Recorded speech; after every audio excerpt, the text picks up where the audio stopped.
हाज़रीन गिरामी, लायक सद एहतराम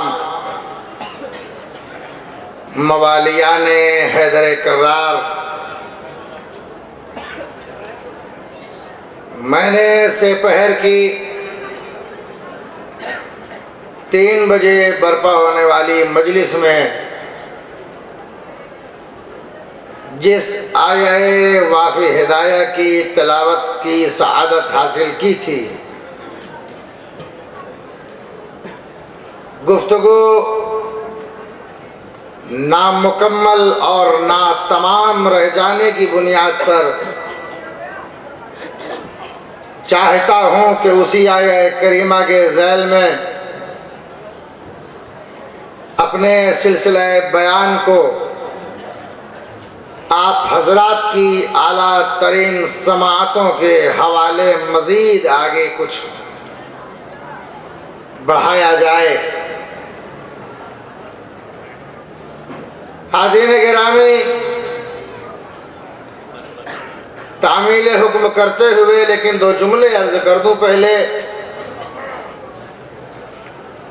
कि जहां जहां तक हमारी आवाज़ पहुंच रही है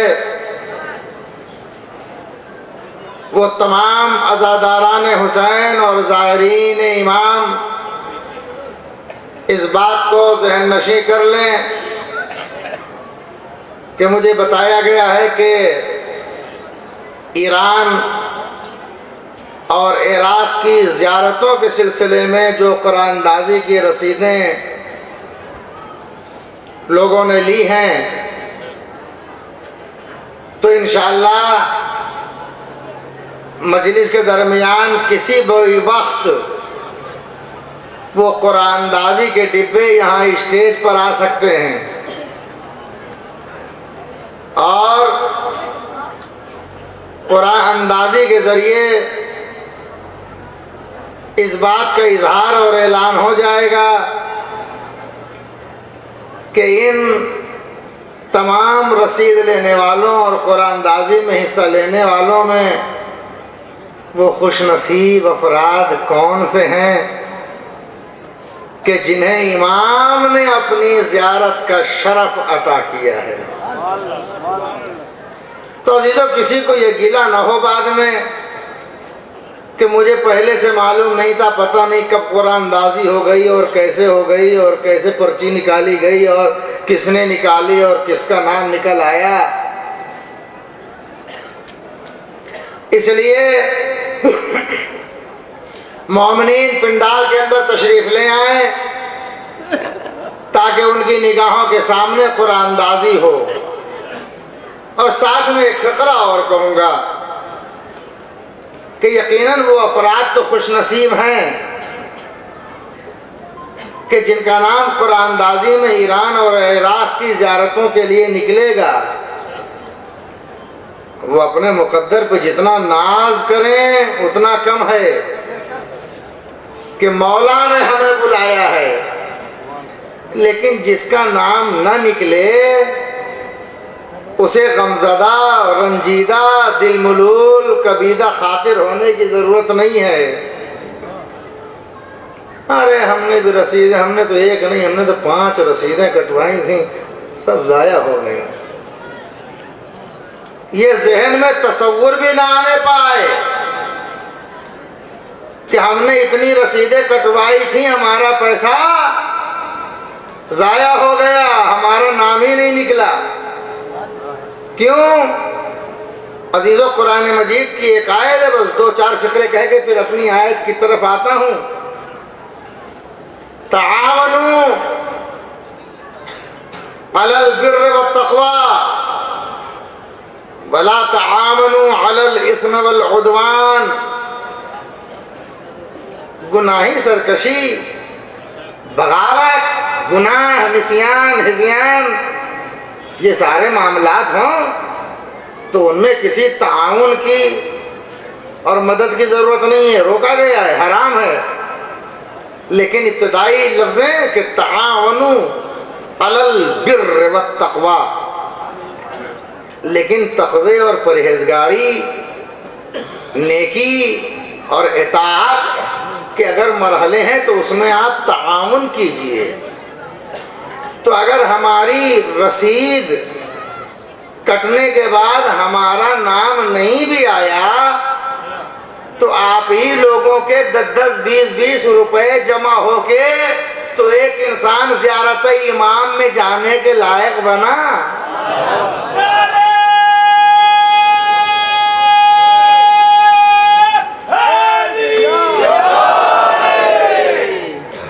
तो आप खुद ज़ियारत के लिए नहीं गए, लेकिन आपने ज़ियारत करने के लिए ताउन किया है। इस बुनियाद पर इंशाअल्लाह जो सवाब ज़ियारत पे जाने वालों को मिलेगा, वही सवाब ज़ियारत में जाने वालों के लिए जिन्होंने ताउन किया है उन्हें भी मुयस्सर आएगा। एक सलावत पढ़िए वर मोहम्मद आले मोहम्मद।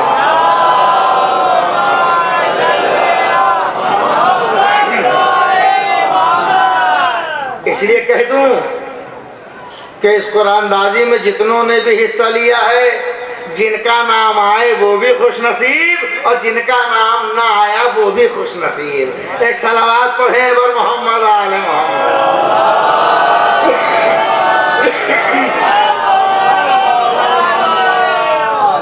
बस अजीजों, आगाज गुफ्तगू अब कर रहा हूं, लेकिन एक इल्तिमास के जरिए, एक मुअद्दबाना गुजारिश के जरिए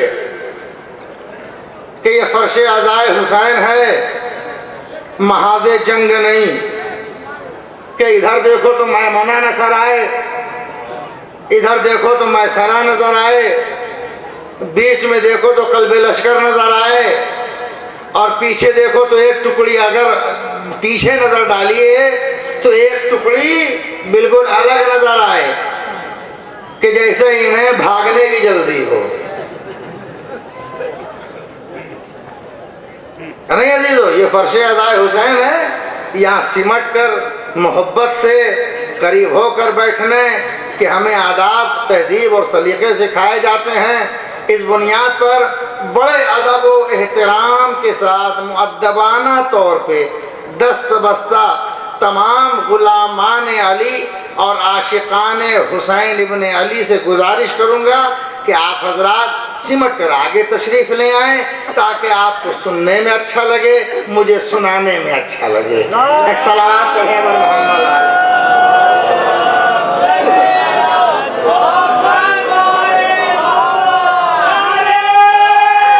आइए सलावत पढ़ते हुए आ जाइए आप लोग आगे। माशाल्लाह माशाल्लाह, जज़ाकल्लाह। आ जाइए आगे, आ जाइए आप लोग भी आ जाइए, सलावत पढ़ते हुए आगे आ जाइए आप। माशाल्लाह।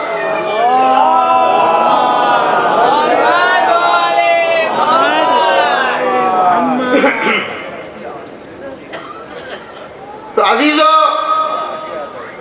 मैंने जो आयत आपकी खिदमत में तिलावत की,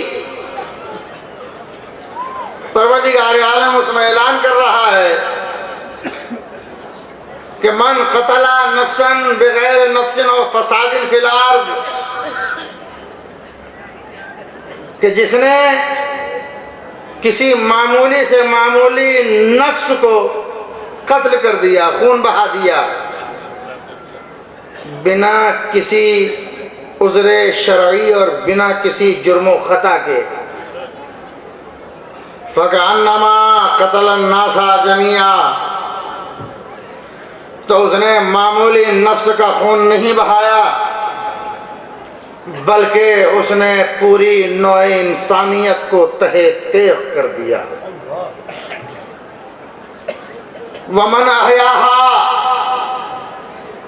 फ़कअन्नमा अहयन नासा जमीआ,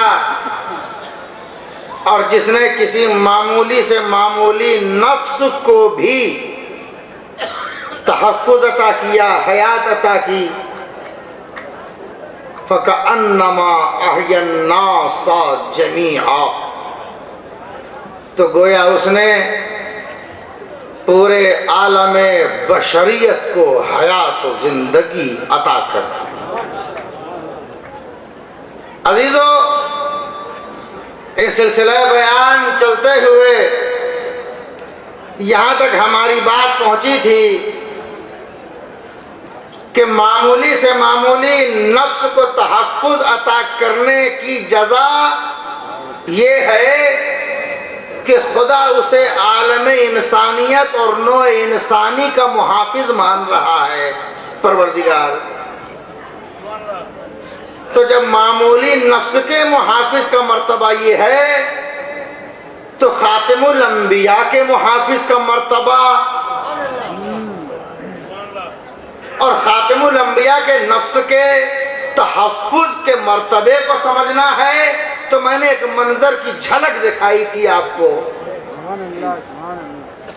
कि रात के सन्नाटे में आकर देख लो, बिस्तरे रसूल पर दोहराना नहीं है, तो एक फिक्रे रब्त कलाम के लिए कि रात के सन्नाटे में आकर देख लो, अली ने जब बेदरेग इत्मीनानो सुकून के साथ चादर रिसालत ओढ़ी और सोकर जाने रिसालत बचा ली, तो अल्लाह ने कसीदा पढ़ा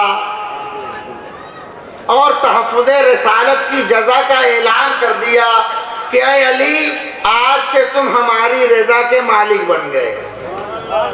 बस ये सिपहर की मजलिस का निचोड़ था जो मैंने चंद जुमलों में आपके हवाले कर दिया। नबी को एक मर्तबा बचाने की जज़ा ये है कि अल्लाह मुहाफिज को अपनी रज़ा का मालिक बना रहा है। कसम खुदा की क्या कहने अली इब्ने अबी तालिब के, हमारी जान कुर्बान हो जाए अज़मत मौलाए कायनात पर। कसम खुदा की अली एक रात फकत सो जाते हैं तो मालिके मर्ज़िए परवरदिगार बन जाते हैं। कसम खुदा की क्या कहने इस अली के कि इस अली की जिंदगी का अगर मुतालिया करें तो अजब अजब पहलू नजर आते हैं। अगर चादर ओढ़ कर सो जाते हैं तो लोगों को, काफिरों को पैगंबरी का धोखा होता है, और चादर हटाकर सामने आ जाते हैं तो नुसैरियों को खुदाई का धोखा होता है।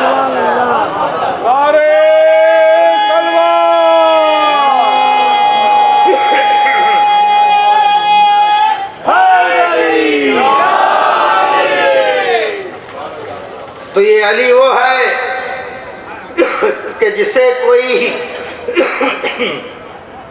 पैगंबर समझे, ये अली वो है जिसे कोई खुदा समझे, ये वो अली है कि जिसे कोई पीर समझे, कोई इमाम समझे, कोई वसी समझे, कोई जानशीन समझे। अजीजों, अली नाम है मुहाफिज़े रसूल का, अली नाम है परचमे तौहीद बुलंद करने वाली जात का। कसम खुदा की अली का मुकाबला क्या कोई करेगा, इसलिए कि बड़े से बड़े, बड़े से बड़े, बड़े से बड़े दीनदार, मुत्तकी, परहेजगार, शरीयत पर चलने वालों को आप देख लें, जिनका समाज में एहतराम और इज्जत हो, उनकी सारी इज्जतें किस बुनियाद पर हैं कि ये दीन और शरीयत के बड़े पाबंद हैं। आज मुसलमान की इज्जत का मेयार क्या है कि कौन कितना बड़ा दीन का पाबंद है। यानी हमें इज्जत मिल रही है नमाज पढ़ने की वजह से, हमें इज्जत मिल रही है रोज़ा रखने की वजह से, हमें इज्जत मिल रही है हज करने की वजह से, इताअत वालिदैन करने की वजह से, बुजुर्गों का एहतराम करने की वजह से, कुरान पे अमल करने की वजह से, शरीयत की पाबंदी करने की वजह से। आज हम कुरान और शरीयत की मुखालफत करने लगे, हमारी सारी इज्जतें पामाल हो जाएंगी। इसका मतलब यह है कि मुसलमान का शरफ क्या है, मुसलमान का विकार क्या है, मुसलमान की इज्जत क्या है कि वो दीन पे कितना अमल कर रहा है। मैं बहुत तवज्जो किसी मंजिल तक ज़हनों को ले जाना चाहता हूं। तो हमें इज्जत मिली किस बुनियाद पर? नमाज की आयत आई, हमने नमाज के लिए सर झुका दिया। रोजे की आयत आई, हमने अपने मुंह में ताले लगा लिए। ज़कात की आयत आई, मेहनत की कमाई के पैसे हमने निकाल के गरीबों में तकसीम कर दिए। अजीजों, कितना बड़ा दीनदार हो, कितना बड़ा पाबंदे शरीयत हो, आज की बात नहीं कर रहा हूँ, दौरे रसूल के असहाब हों या उसके बाद के ताबईन और तबे ताबईन हों, इन सब की इज्जतें ये हैं कि इन्होंने कुरान और शरीयत पे अमल किया। कब अमल किया? आयत आती गई, भाई बहुत तवज्जो, ले आया मंजिल तक, आयत आती गई, अमल करते गए, आयत आती गई, अमल करते गए। नमाज की आयत आई, नमाज पढ़ी, रोज़े की आयत आई, रोज़ा रखा, हज की आयत आई, हज किया, ज़कात की आयत आई, ज़कात दी, खैरात की आयत आई, खैरात किया। यानी आयतें आती जाती हैं और इज़्ज़तदार मुसलमान और असहाब उस पर अमल करते जाते हैं। कसम खुदा की, उम्मत में और अहले बैत में यही तो फ़र्क है कि असहाब और उम्मत रसूल वो है कि आयत आती है तो ये अमल करते हैं, और अहले बैत कौन है बताऊं आपको? ये चादर के नीचे जमा हो जाते हैं तो आयत आती है, ये मैदान में अपने कदम जमाते हैं तो कअन्नहुम बुनियानुम मरसूस की सनद आती है, ये खैरात करते हैं तो ताजे विलायत इनके लिए शरफ बन जाता है। यानी फर्क नहीं महसूस किया आपने? अहले बैत आयत आने के मोहताज नहीं है, अल्लाह इनके अमल को देख रहा है, ये अमल करते जा रहे हैं, आयतें आती जाती हैं। भाई उम्मत और अहले बैत में फर्क देखो कि आयतें आती जाए और जो अमल करे उसे उम्मत कहते हैं, और जो अमल करता जाए और अमल देख देख कर आयतें आती जाए उन्हें अहले बैत कहते हैं। अब कहिए तो जरा सा लफ्ज़ें बदल दूं, इसलिए कि मेरे नौजवान दोस्तों तक बात यकीनन नहीं पहुंची। मजहब के माने क्या है? मौलाना तशरीफ फरमा है, माशाल्लाह, दो उलमा मुज्तहिदीन तशरीफ फरमा है यहाँ। मजहब कहते हैं चलने की जगह को, इसमें ज़र चलने की जगह। तो हमारा मजहब दीन इस्लाम है, इसलिए कि हम दीन के रास्ते पर, इस्लाम के रास्ते पर चल रहे हैं, तो हमारा मजहब दीन इस्लाम। लेकिन अहले बैत जो करते जा रहे हैं वो मजहब बनता जा रहा है। नहीं गौर किया? अहले बैत जो करते जा रहे हैं वो मजहब बनता जा रहा है। इसका मतलब ये है कि मजहब अहले बैत के रास्ते पर चल रहा है, हम इस्लाम के रास्ते पर चल रहे हैं, इस्लाम अहले बैत के रास्ते पर चल रहा है। तो कहिए तो एक फ़िक्रा कह दूं कि हमारा मजहब मजहब इस्लाम और मजहब इस्लाम ज़ाते अली, मजहब इस्लाम ज़ाते अली, मावाए इस्लाम ज़ाते अली, मलजाए इस्लाम ज़ाते अली, उफ़ुक़ इस्लाम ज़ाते अली, पासबान इस्लाम ज़ाते अली, मुहाफ़िज़ इस्लाम ज़ाते अली, इज़्ज़त इस्लाम ज़ाते अली, वक़ार इस्लाम ज़ाते अली, हुर्मत इस्लाम ज़ाते अली, काबा इस्लाम ज़ाते अली, मेयार इस्लाम ज़ाते अली, वजह बका इस्लाम ज़ाते अली, अज़मत इस्लाम ज़ाते अली, रिभे इस्लाम ज़ाते अली, आफ़ताब इस्लाम ज़ाते अली, महताब इस्लाम ज़ाते अली, कमाल इस्लाम ज़ाते अली, जमाल इस्लाम ज़ाते अली, जलाल इस्लाम ज़ाते अली, रौनक इस्लाम ज़ाते अली, सबब तख्लीक़ रहनुमायान इस्लाम ज़ाते अली, दार बका इस्लाम ज़ाते अली, आसिम इस्लाम ज़ाते अली, तरवीज इस्लाम ज़ाते अली, तौक़ीर इस्लाम ज़ाते अली, मंबे इस्लाम ज़ाते अली, मरजए इस्लाम ज़ाते अली मशरब इस्लाम, ज़ाते अली महवर इस्लाम, ज़ाते अली मदरक इस्लाम, ज़ाते अली मशरब इस्लाम, ज़ाते अली मखज़न इस्लाम, ज़ाते अली इज़्ज़त फ़ातिमा, ज़ाते अली अंबिया की आबरू, ज़ाते अली विकार काबा, ज़ाते अली। बस अजीजों, मैं कहाँ तक बताऊं कि अली की ज़ात क्या है। अली की ज़ात तो अगर समझना है तो लफ्ज़ों को समेट कर मैं सिर्फ इतना अर्ज करना चाहूंगा कि अली की ज़ात वो ज़ात है कि अगर खामोश रहे तो कुरान कहलाए, अगर बोले तो इमाम कहलाए। भाई सुनिएगा,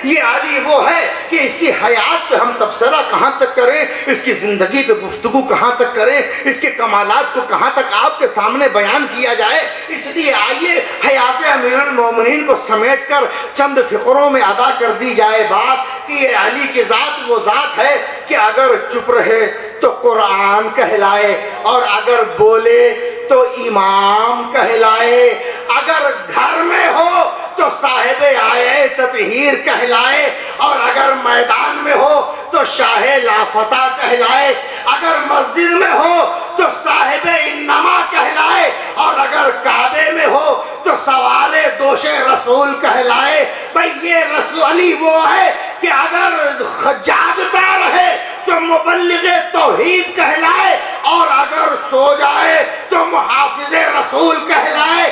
भाई अगर चलता रहे तो मुसाफिरे हज कहलाए और ठहर जाए तो मौलाए गदीर कहलाए।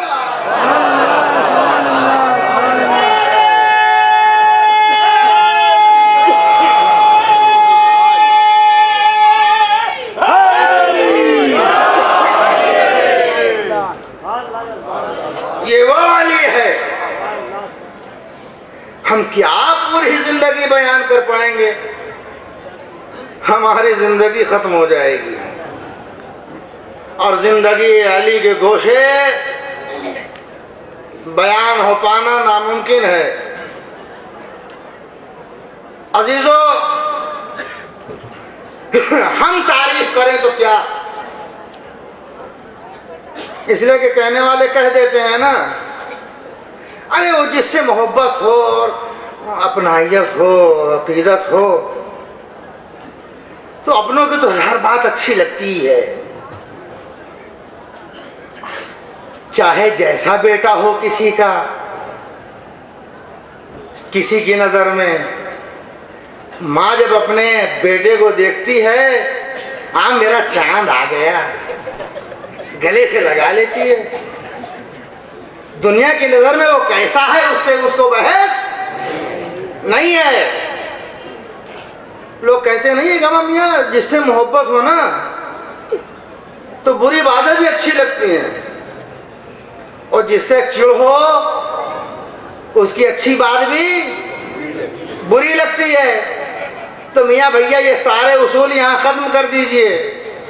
हम जिसकी मदह कर रहे हैं, जिसका तज़किरा कर रहे हैं, ये सिर्फ बेजा अक़ीदत की बुनियाद पर नहीं, हमारी किताबों में लिखी हुई रिवायतों की बुनियाद पर नहीं, ये ज़ात वो है कि जिसका कसीदा पढ़ने पे आलम इस्लाम के उलमा मजबूर हुए हैं। ये वो आफाकी शख्सियत है। चुनांचे अल्लामा अब्दुल मुअय्यद मोहम्मद इब्ने अहमद अस्क़फ़े ख़वारिज़मी अपनी किताब मनाक़िब अली इब्ने अबी तालिब मतबूआ मिस्र में लिखते हैं कि नबी करीम फ़ख्र कायनात हज़रत मोहम्मद मुस्तफ़ा सल्लल्लाहु अलैहि वसल्लम ने फरमाया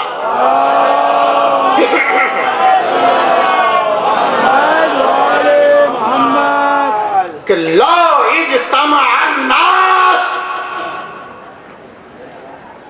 अला हुब्बे अली इब्ने अबी तालिब लमा खलक़ल्लाहुन नार आप तो बाद में महसूस होंगे। यकीन जानिए ये हदीस रसूल की लफ्जें पढ़ पढ़ कर मैं अभी से महसूस हो रहा हूँ।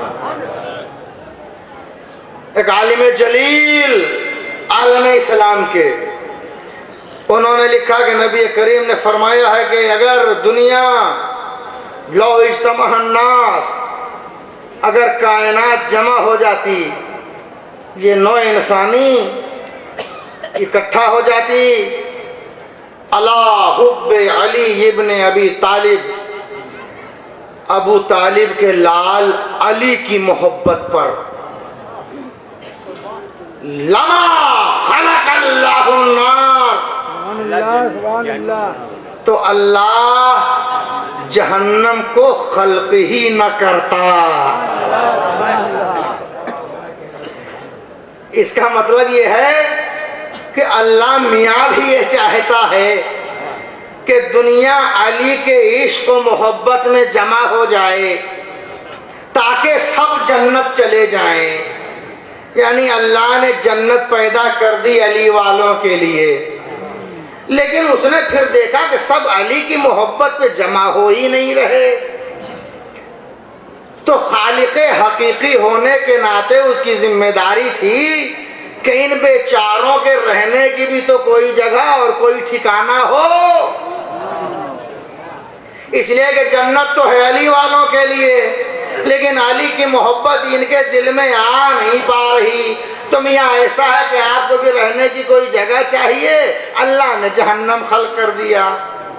और नबी ने कहा कि अगर ये इकट्ठा हो जाती दुनिया अली की मोहब्बत में, तो अल्लाह जहन्नम को खल्क ना करता।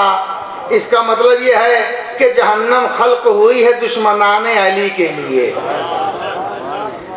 जन्नत खल्क हुई है अली वालों के लिए, अली के लिए नहीं, अली के लिए नहीं, जन्नत खल्क हुई है अली वालों के लिए। अब अजीजों फिक्रा हवाले करूं आपके, जन्नती कौन? अब ये ना कहना जो नमाजी है, जो जितना बड़ा रोजेदार है, जो जितना बड़ा हाजी है, नहीं। जन्नती कौन? जो अली वाला है, जो मौलाई है, जो आशिक हैदर कर्रार है। तो अजीजों जब नबी ने यह कह दिया कि अगर दुनिया अली की मोहब्बत में जमा हो जाती तो अल्लाह जहन्नम को खल्क न करता, इसका मतलब यह है कि जहन्नम दुश्मनान अली के लिए है और जन्नत अली वालों के लिए है। तो अब अजीजों ये मत देखो कि कौन है, कहाँ का रहने वाला है, अब जन्नती कौन, खाली ये देख लो अली वाला कौन। चाहे हिंदुस्तान का रहने वाला हो, चाहे पाकिस्तान का रहने वाला हो, चाहे ईरान का रहने वाला हो, चाहे बांग्लादेश का रहने वाला हो, हाईलैंड का हो, थाईलैंड का हो, न्यूजीलैंड का हो, स्विट्जरलैंड का हो, अरे भाई कहीं का भी हो, अगर अंधा हो, लंगड़ा हो, काना हो, लूला हो, गूंगा हो, काला हो, गोरा हो, लंबा हो, नाटा हो, इससे कोई बहस नहीं है। अगर अली वाला है तो जन्नती है, अली वाला नहीं है तो जहन्नमी है। अब एक फिक्रा कहूं हदीस रसूल की रोशनी में कि अबू तालिब को लोगों ने काफिर क्यों कहा, ताकि उन्हें जहन्नम पहुंचाया जा सके। मैं एक फिक्रा सिर्फ कहना चाहता हूं कि जो लोग अली से कोई रिश्ता नहीं रखते, आए गैरे कल्लू बुद्धू जुम्मन छेदी, जब अली से मोहब्बत कर ले तो जन्नत चले जाए। तो जिस अबू तालिब ने मोहब्बत के साथ अली को परवान चढ़ाया हो,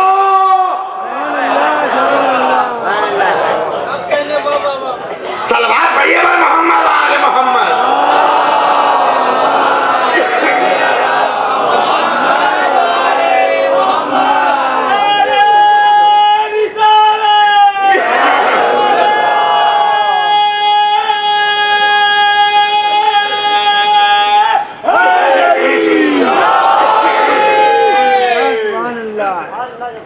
जरा एक मिलजुल कर जागती हुई मौलाई सलवात पढ़ें आप हजरात।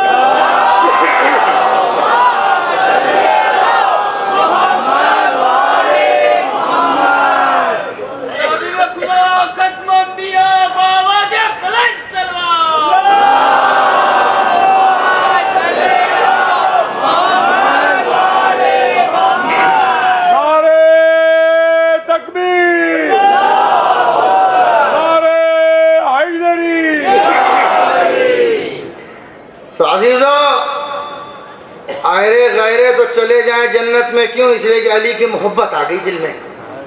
अच्छा, तो जिस बाप ने बेटे को पैदा ही मोहब्बत के साथ किया है, वो बाप अली की मोहब्बत करके जन्नत में ना जाएगा? अजीजों, वो जन्नत में क्या जाएगा? वो जन्नत के लिए लोगों की शिफाअत करेगा। इसलिए कि अबू तालिब बड़ी अजीमुल मर्तबत शख्सियत का नाम है। ये कैसी अजीमुल मर्तबत शख्सियत है? आइए वक्त की गुंजाइश के एतबार से वहीं से अपनी बात को लेके चलूं जहां पे मैंने सेपहर की मजलिस में अपनी बात रोकी थी कि जब रात अपनी है, आज गुफ्तगू होगी 4 घंटा इंशाअल्लाह। सलावत पढ़िए बर मोहम्मद आले।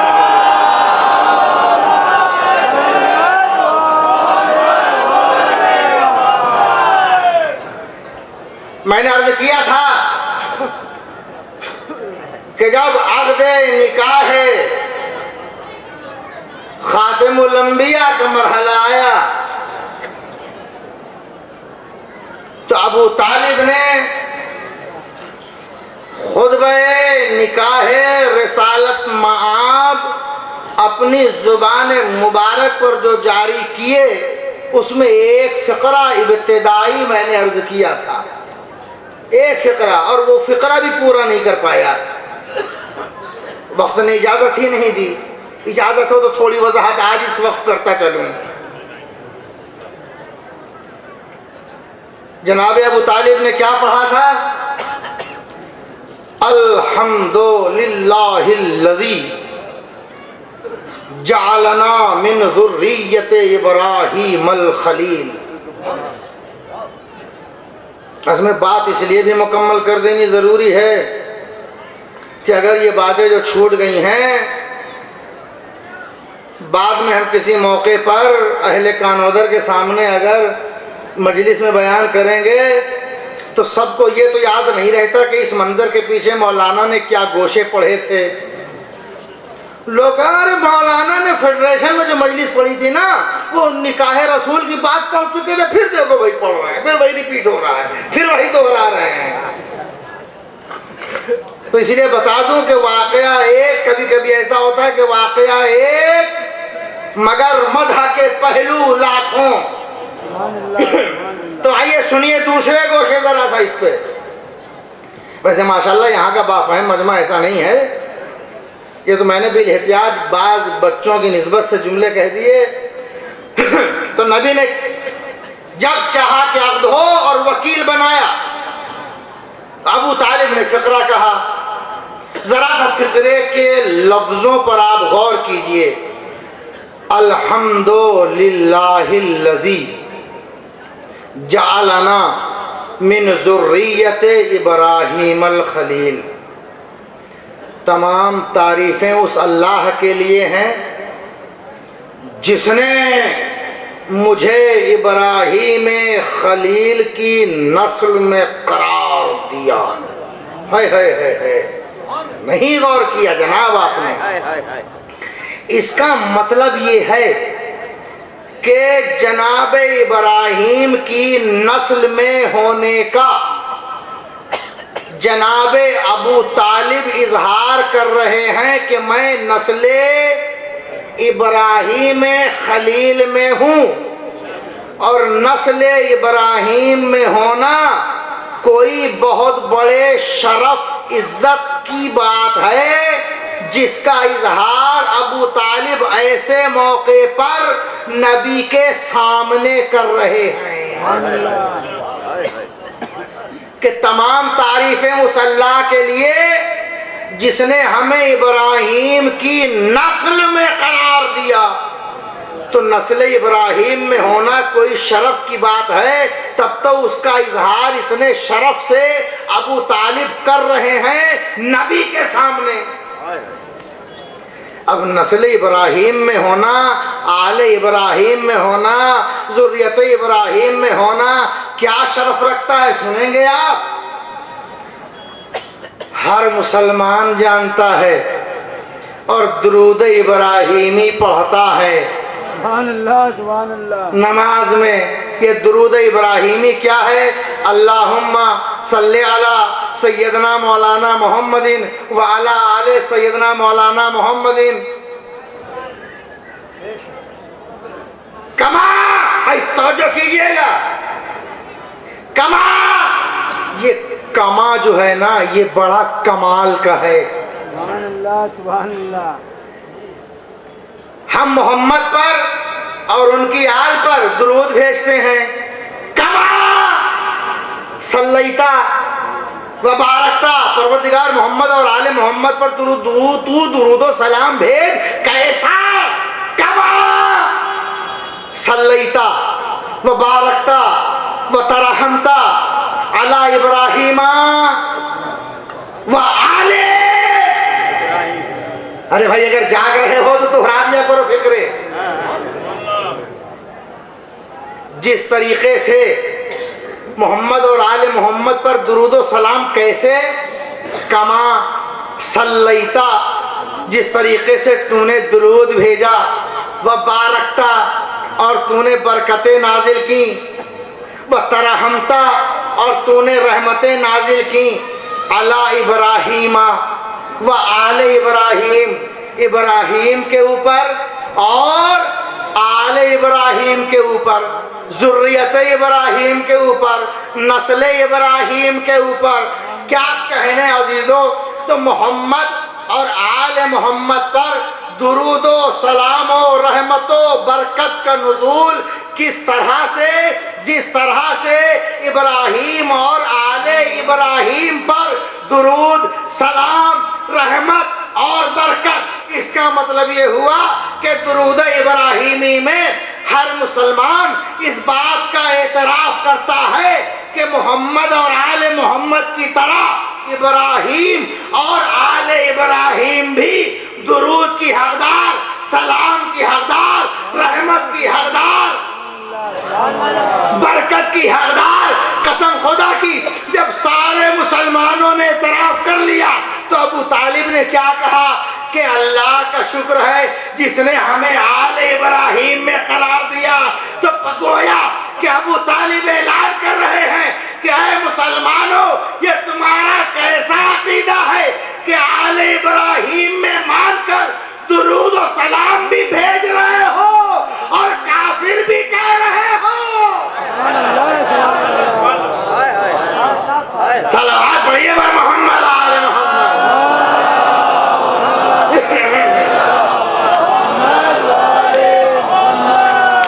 जमा के साथ दिल बोला, अली मौला, अली मौला, अली मौला, हक बोला, अली मौला, अली मौला।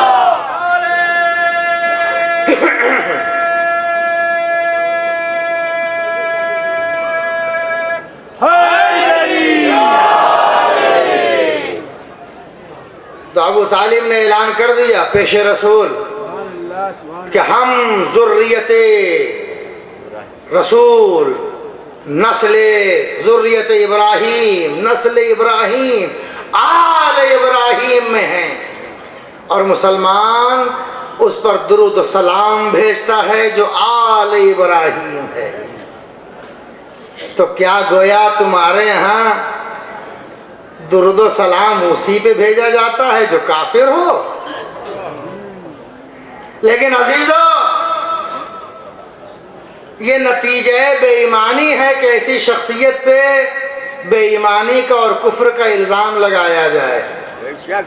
लेकिन अजीजों, एक बात बताता चलूं कि अबू तालिब के सिलसिले में ये कुफ्र और ईमान की जो बहसें हैं, ये आज की नहीं है। ये दोनों पटरियां कि जिस पे दो अकीदे चल रहे हैं, एक वो जो अबू तालिब को साहिब ईमान समझते हैं और एक वो जो अबू तालिब को काफिर समझते हैं। ये दोनों लाइनें जो चल रही हैं, ये आज की नहीं हैं। अगर इन दोनों पटरियों पे आप चलते चले जाएं तो दौरे रसूल तक पहुंचेंगे। ये दोनों नजरिए दौरे रसूल से चले हैं जो आज तक चले आ रहे हैं। आप कहेंगे मौलाना ये तो दावा हुआ, जरा वाज़े कीजिए। तो आइए हम आपको एक मंजर दिखाएं। मारका खंदक का है, जिसे जंग अहज़ाब भी कहते हैं। खंदक नहीं पढ़नी है, खाली ये बताना है कि ये दोनों अकीदे यहाँ के आज के नए नहीं हैं, ये दौरे रसूल से चले आ रहे हैं। अम्र ने ऐलान किया, हल मिन मुबारिज़, है कोई जो मुकाबले पर आए। तो जो हमेशा उठा करता था वही शरीफ खून उठा। नबी ने सजाया, अम्र के मुकाबले पर भेज दिया। बस होगी खंदक पूरी, तमाम कर दी मैंने 2 जुमलों में। अम्र के मुकाबले पर भेज दिया। अब दोनों में बातें हुई। अम्र ने एक जुमला कह दिया, आए अली, हम तुमसे लड़ना नहीं चाहते। कहा क्यों? बहुत तवज्जो कीजिएगा, जुमला जाया ना होने पाए। बड़ा तहकीकी रुख लेके आया हूं आपके लिए। उसने कहा है अली, इसलिए कि तुम्हारे बाप अबू तालिब में और हम में बड़ी अच्छी दोस्ती थी। हम ये नहीं चाहते कि अपने हाथ से अपने दोस्त के बेटे को ज़बह कर दें। अल्लाहु अकबर।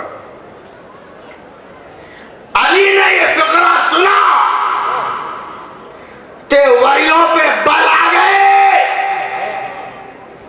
आवाज दी, उसकुत अय्युहल कल्ब, ला सदाकता बैनल कुफ्र वल ईमान। ऐ कुत्ते, खामोश हो जा, कुफ्र और ईमान में दोस्ती नहीं होती।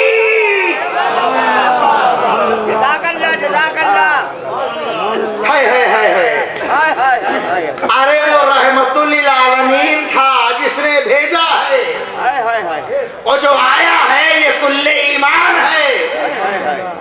साहिबे वन ममायन तको की जुबान से कुल्ले ईमान की सनद लेकर आया है।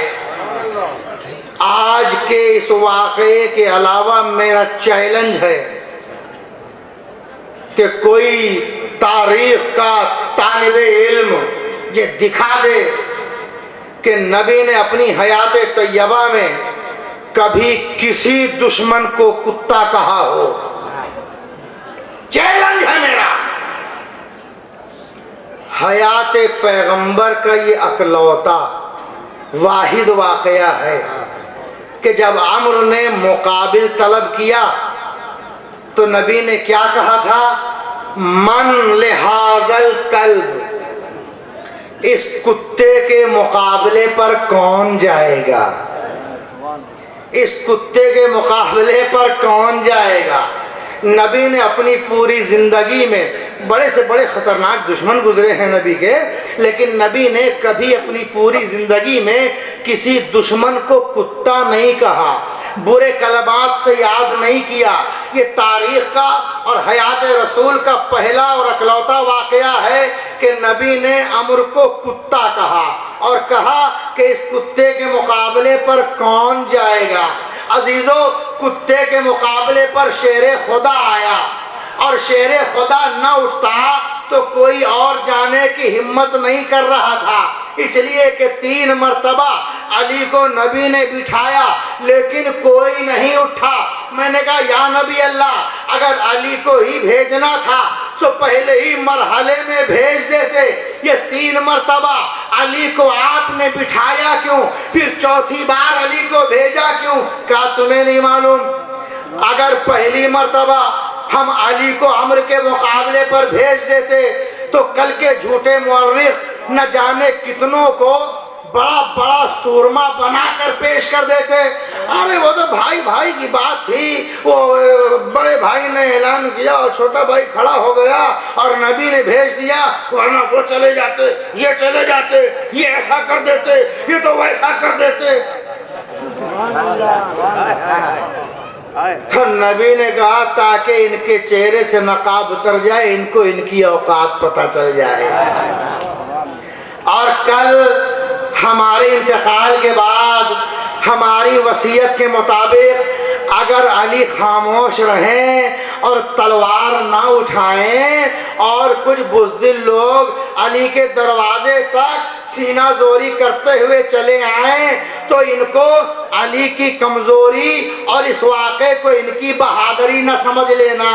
ये मेरी वसीयत समझना कि अली आज खामोश है, इसलिए मैंने ये राज खोलने के लिए कहा कि कौन है जो इस कुत्ते के मुकाबले पर जाएगा। और अली को बिठा बिठा के मौका दिया और किसी में कुत्ते के मुकाबले पर जाने की हिम्मत न हुई। हमने पैगाम दिया, ऐ मुसलमानों याद रखो, हयाते रसूल में जो कुत्ते के मुकाबले पर जाने की हिम्मत न करे, अगर मेरी वसीयत न होती तो मेरे बाद शेरे खुदा के मुकाबले पर आने की हिम्मत इनमें क्या हो पाती। सलावत पढ़िए बर मोहम्मद आल मोहम्मद।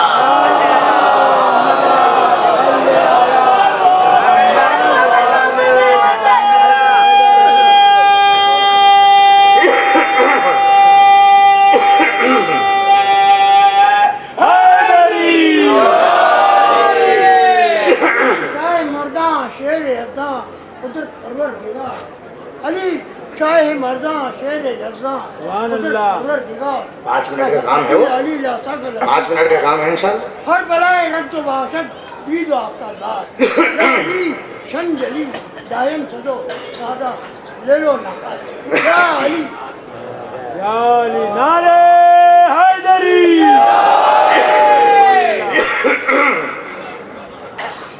तो अजीजों, कोई न गया, ये कोशा मुकम्मल हो जाए कि जिंदगी में नबी ने ये पहली बार अम्र को कुत्ता कहा कि कुत्ते के मुकाबले पर कौन जाएगा। तो अम्र को कुत्ता नबी ने कहा, मुकाबले पर अली गए। और जब उसने कहा कि तुम्हारे बाप से दोस्ती थी तो अली ने भी कहा कि कुत्ते चुप हो जा। न हयात रसूल में किसी को रसूल ने कुत्ता कहा, न अपनी हयात तैयबा में अली ने किसी को कुत्ता कहा। ये तन्हा ऐसा वाकया हयात रसूल और हयात अली में मिला कि जिसमें एक ही मौके पर एक ही दुश्मन को नबी ने भी कुत्ता कहा, अली ने भी कुत्ता कहा है। कहा है आप, एक ही दुश्मन को नबी ने भी कुत्ता कहा, अली ने भी कुत्ता कहा। मैंने दस्ते अदब जोड़ दिए, या मेरे आका, या नबी अल्लाह, या वली अल्लाह, आए मोहम्मद मुस्तफ़ा, आए अली मुर्तज़ा। अरे आप लोगों की तो शान ही अलग है। आपने पूरी ज़िंदगी किसी को कुछ ना कहा, इसे भी जाने दो, इसे भी कुत्ता ना कहिए, ताकि आपकी हयात में कम से कम ये फ़िक्रा किसी को बोलने के सिलसिले में ना आने पाए तारीख में। अरे हम लोग हैं ना, हम लोग आपके मानने वाले, अरे आप कुत्ता कह के चुप हो जाएंगे, उसके आगे कुछ नहीं कह पाएंगे। हम लोग न जाने क्या क्या कह डालेंगे इनको, हम लोग सब कुछ कह लेंगे। आप फिक्र न कीजिए, आप कुत्ता न कहिए। कहा नहीं, आज एक पैगाम देना है ताकि दुनिया सोचे कि जिस नबी और अली ने पूरी हयात में सख्त से सख्त, बड़े से बड़े दुश्मन को कुछ ना कहा, आखिर सबब क्या है कि एक ही दुश्मन को नबी भी कुत्ता कह रहा है, अली भी कुत्ता कह रहा है। मैंने कहा मौला वजह बता दीजिए।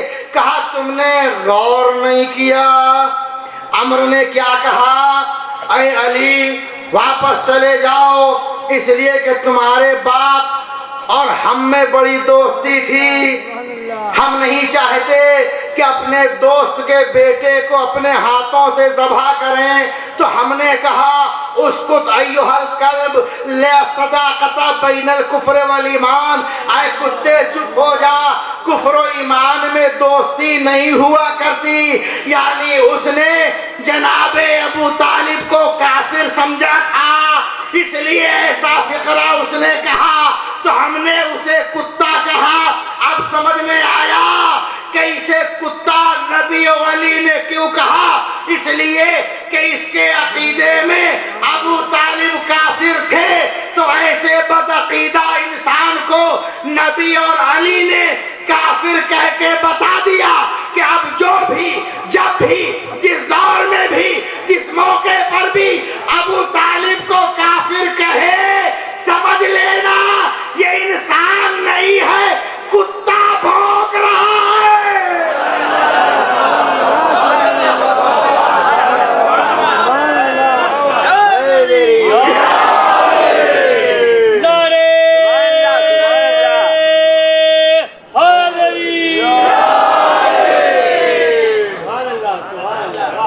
अजीजों, हमारी जानें कुर्बान हो जाएं अज़मत अबू तालिब पर, हमारी जानें कुर्बान हो जाएं किरदार अबू तालिब पर। बातें तो अजीजों ये कहना ही गलत है कि बहुत हैं, इसलिए कि ये ज़ात वो हैं कि जिनके फ़ज़ाइल व मनाक़िब एक ठाठे मारते हुए समंदर की मिसल हैं। जितना भी जिक्र किया जाए, जितना भी मदह की जाए, जितना भी तस्करा किया जाए वो कम है। अपने गुफ्तगू को रोक कर इसके बाद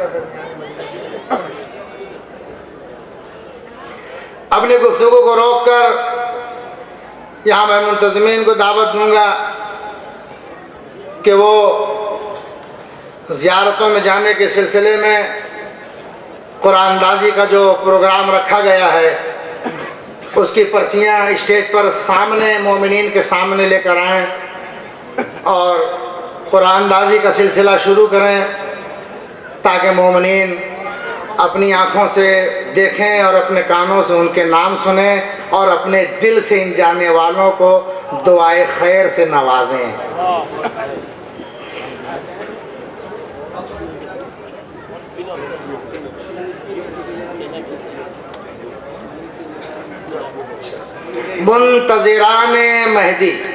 मुंतज़िरान मेहदी ग्रुप की जानिब से जो पर्चियाँ कटी हैं, ये डिब्बा उनका है और इसमें से 3 पर्चियाँ बरामद की जाएंगी ईरान की ज़ियारत के लिए। 3 पर्चियाँ बरामद की जाएंगी अल्हम्दुलिल्लाह ईरान और इराक़ की ज़ियारतों के लिए। तो जिन खुशनसीबों के नाम इसमें से निकलेंगे वो तीनों हजरात ईरान की ज़ियारत से भी मुशर्रफ होंगे और इराक़ की ज़ियारत से भी बहरावर होंगे। मोहम्मद वाले मोहम्मद आवाज़ बुलंद सल्लल्लाहु।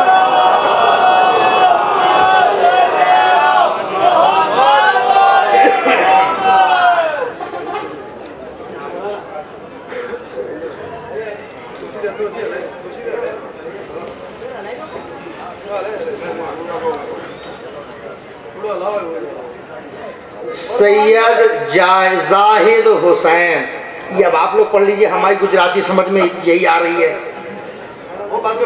हाँ नहीं, सुना दो नाम। सैयद जाहिद हुसैन और टोकन नंबर है 439 439 439 टोकन नंबर। मोहम्मद आवाज़ बुलंद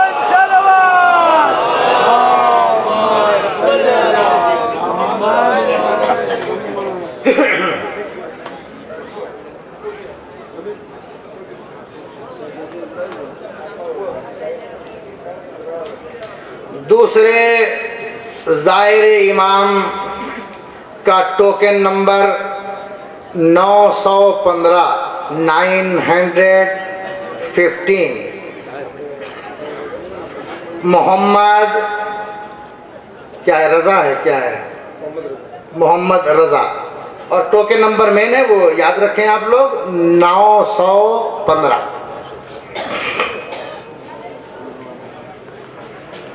तीसरा खुशनसीब कौन जा रहा है? बुलंद सलवात।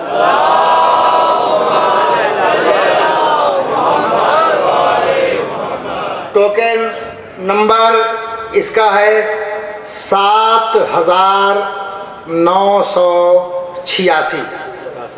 7986 ये टोकन नंबर है। क्या है? वरासत, वारो यानी क्या है? नाम कुछ साफ सा नहीं है। टोकन नंबर मेन है, वो याद रखें। वरासत करके नाम है, उस खुशनसीब का तीसरा नंबर नाम है। और रजा टूर की तरफ से जो ज़ियारतों का कुरानदाजी का प्रोग्राम था,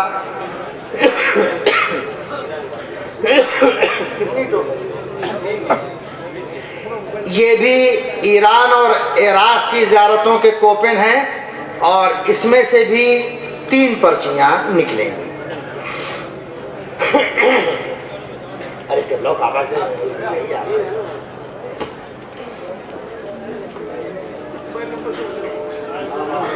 ईरान और इराक की ज़ियारत है और 3 कोपन इसमें से भी निकलेंगे। सब ये बोल रहे हैं। Köppen number 250 250। लाइट जल्दी हो जाए ना, आप लोगों को बहुत जल्दी, इसलिए खटाखट खाली टोकन नंबर।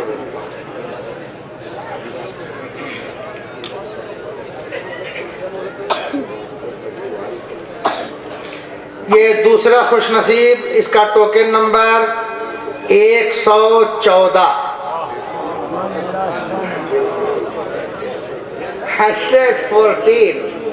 114 Köppen number.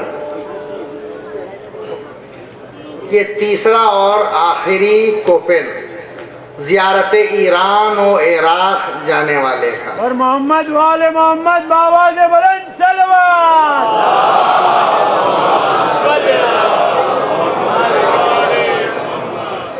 इस कोपन का नंबर है 5950। 5950।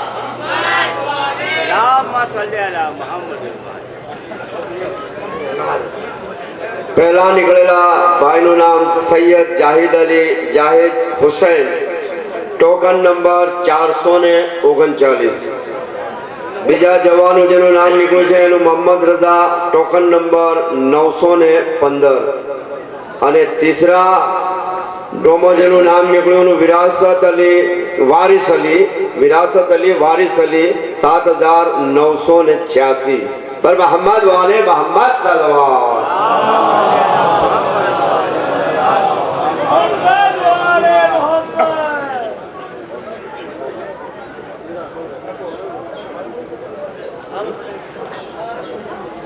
शाहीन शब्बीर अली माखनोजिया कानोदर नंबर 114। सलवात बड़ो होने वाले हो कानोदर ना भाई से। हबीबा बेन हसन भाई सादिकपुर, टोकन नंबर 250। सदीकपुर। અને तीसरा नाम છે चौधरी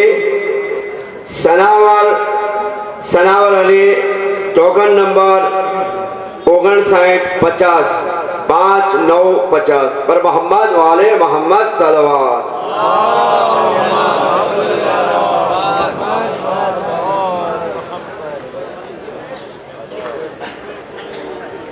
सलावत पढ़ें बर मोहम्मद व आल मोहम्मद।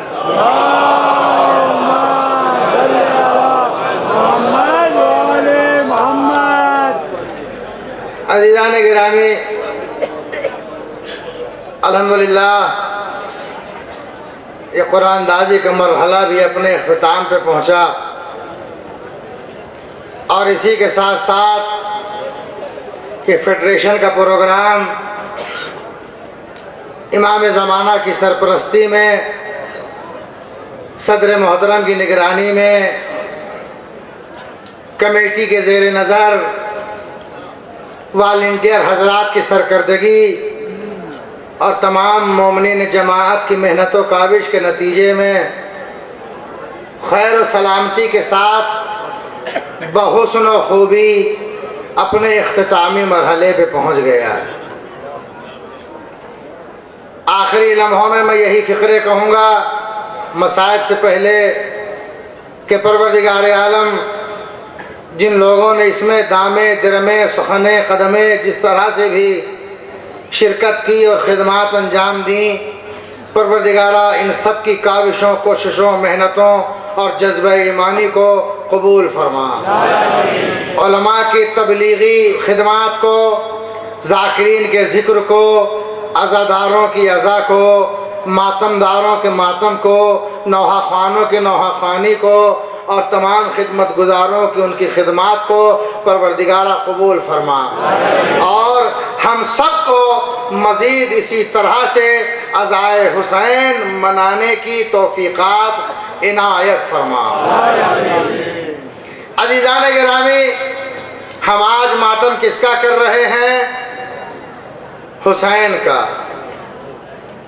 जिसने अपने खून से दीन इस्लाम के दरख्त की जड़ों को इस्तेहकाम अता किया।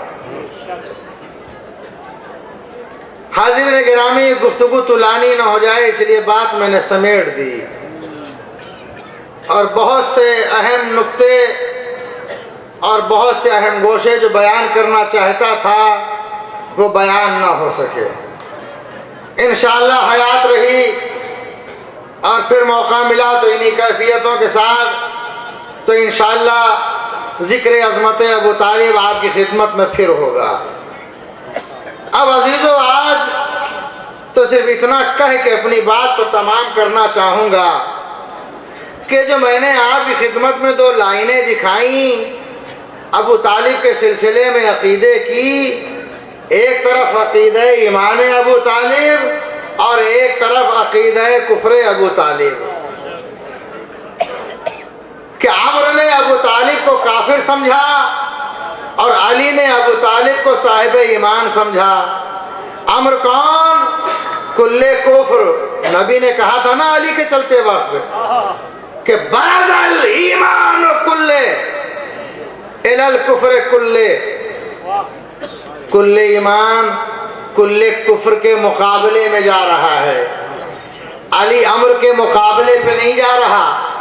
कुल्ले ईमान है जो कुल्ले कुफ्र के मुकाबले पर जा रहा है।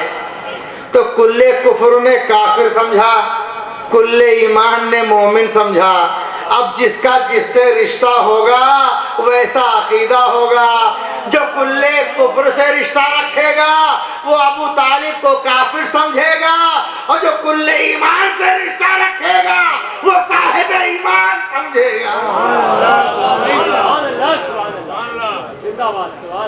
हाज़रीन गिरामी, ये जनाब अबू तालिब के ऊपर इल्ज़ाम कुफ्र तफसील न तलब कीजिए वरना गुफ्तगू तुलानी हो जाएगी। बस एक जुमला कबूल कर लीजिए, ये सब बुग़्ज़ अली इब्ने अबी तालिब का नतीजा है कि इन लोगों ने अली में बड़े ऐब तलाश किए, बड़ी कमियां और खामियां ढूंढी और जब अली में विलादत से लेके शहादत तक कोई जरा सा भी नक्स तलाश करने पर भी तलाश न कर सके तो अजमत अली कम करने के लिए घबरा के बाप को काफिर कह दिया। बस ये एक जुमला था कि अगर इसकी वजाहत करूं तो घंटों की तकरीर दरकार है। तो घबरा के इन्होंने अबू तालिब को काफिर कह दिया। कसम खुदा की ये बुग़्ज़ अली अपने अंदर अजब तासीरें रखता है। ये बुग़्ज़ अली अगर बाप की तरफ बढ़ता है तो बाप पर इल्ज़ाम कुफ्र आयद होता है। और यही बुग़्ज़ अली अगर अली के बेटे हुसैन की तरफ बढ़ता है तो कत्ल हुसैन इब्न अली का करबला में सबब बनता है।